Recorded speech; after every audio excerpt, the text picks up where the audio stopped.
கடவுளுடன் காலை வணக்கம். புனித லூக்கா எழுதிய நற்செய்தி 7ஆம் அதிகாரம் 36 முதல் 50 வரையுள்ள இறைவார்த்தைகள். அக்காலத்தில் பரிசேயருள் ஒருவர் இயேசுவை தம்மோடு உண்பதற்கு அழைத்திருந்தார். அவரும் அந்த பரிசேயருடைய வீட்டிற்கு போய் பந்தியில் அமர்ந்தார். அந்நகரில் பாவியான பெண் ஒருவர் இருந்தார். இயேசு பரிசேயருடைய வீட்டில் உணவு அருந்த போகிறார் என்பது அவருக்கு தெரிய வந்தது. உடனே அவர் நறுமண தைலம் கொண்ட படிக்கச் சிமிழை கொண்டு வந்தார். இயேசுவுக்கு பின்னால் கால் மாட்டில் வந்து அவர் அழுது கொண்டே நின்றார். அவருடைய காலடிகளை தம் கண்ணீரால் நனைத்து தம் கூந்தலால் துடைத்து தொடர்ந்து முத்தமிட்டு அக்காலடிகளில் நறுமண தைலம் பூசினார். அவரை அழைத்த பரிசேயர் இதை கண்டு, இவர் ஓர் இறைவாக்கினர் என்றால் தம்மை தொடுகிற இவள் யார் எத்தகையவர் என்று அறிந்திருப்பார். இவள் பாவி ஆயிற்றே என்று தமக்குள்ளே சொல்லிக் கொண்டார். இயேசு அவரை பார்த்து, சீமோனே, நான் உமக்கு ஒன்று சொல்ல வேண்டும் என்றார். அதற்கு அவர், போதகரை சொல்லும் என்றார். அப்பொழுது அவர், கடன் கொடுப்பவர் ஒருவரிடம் ஒருவர் 500 தெனாரியமும் மற்றவர் 50 தெனாரியமாக இருவர் கடன்பட்டிருந்தனர். கடனை தீர்க்க அவர்களால் முடியாமற் போகவே இருவர் கடனையும் அவர் தள்ளுபடி செய்துவிட்டார்.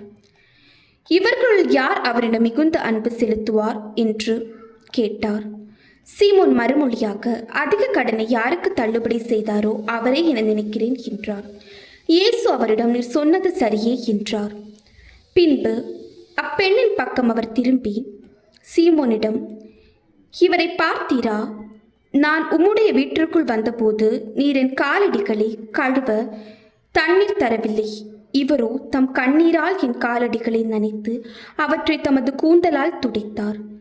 நீர் எனக்கு முத்தம் கொடுக்கவில்லை. இவரோ நான் உள்ளே வந்தது முதல் என் காலடிகளை ஓயாமல் முத்தமிட்டு கொண்டே இருக்கிறார். நீர் எனது தலையில் எண்ணெய் பூசவில்லை. இவரோ என் காலடிகளில் நறுமண தைலம் பூசினார். ஆகவே நான் உமக்கு சொல்கிறேன், இவர் செய்த பல பாவங்கள் மன்னிக்கப்பட்டன, ஏனெனில் இவர் மிகுதியாக அன்பு கூர்ந்தார். குறைவாக மன்னிப்பு பெறுவோர் குறைவாக அன்பு செலுத்துவோர் ஆவர் என்றார். பின்பு அப்பெண்ணை பார்த்து, உன் பாவங்கள் மன்னிக்கப்பட்டன என்றார். பாவங்களை மன்னிக்கும் இவர் யார் என்று அவரோடு பந்தியில் அமர்ந்திருந்தவர்கள் தங்களுக்குள் சொல்லிக் கொண்டார்கள். இயேசு அப்பெண்ணை நோக்கி, உமது நம்பிக்கை உம்மை மீட்டது, அமைதியுடன் செல்க என்றார். இது கிறிஸ்துவின் நற்செய்தி. இந்த நாள் இனிய நாளாக அமைய வாழ்த்துக்கள். பல பல பல புதுமைகள், பெருமைகள், இனிமைகள் இறங்கிய நல்ல நாள், ஒரு நல்ல நாள், நம் தேவன் தந்த நாள். இது நல்ல நாள், ஒரு நல்ல நாள், நம் தேவன்